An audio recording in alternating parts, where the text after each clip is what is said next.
અરણીવાડા ગામના યુવકના મોત મામલે સિહોરી પોલીસની કાર્યવાહી, સગો ભાણેજ સહિત વધુ 2 આરોપી ઝડપાયા.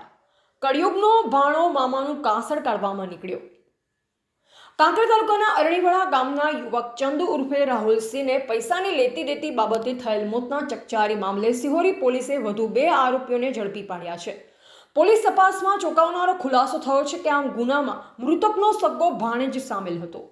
વાત કરવામાં આવે તો સિહોરી પોલીસે ભડત ગામના જહુબા ઉર્ફે જયપાલસિંહ સદુબા વાઘેલા અને કાંકરેજ તાલુકાના જાડિયા ગામના જોધાજી તેજાજી ઠાકોરને ઝડપી લીધા છે. પોલીસ સૂત્રો મુજબ આરોપી ભાણેજ જહુબા ઉર્ફે જયપાલસિંહે પોતાના જ મામાનું કાસળ કાઢવામાં મદદગારી કરી હતી. બનાવ સમયે બંને આરોપીઓ હાજર હતા. સિહોરી પોલીસે બંને આરોપીઓની ધરપકડ કરી આગળની સઘન કાર્યવાહી હાથ ધરી છે. આ ઘટનાથી સમગ્ર પંથકમાં કળિયુગનો ભાણો મામાનું કાસળ કઢાવવા વાળો નીકળ્યોની ચર્ચાએ જોર પકડ્યું છે.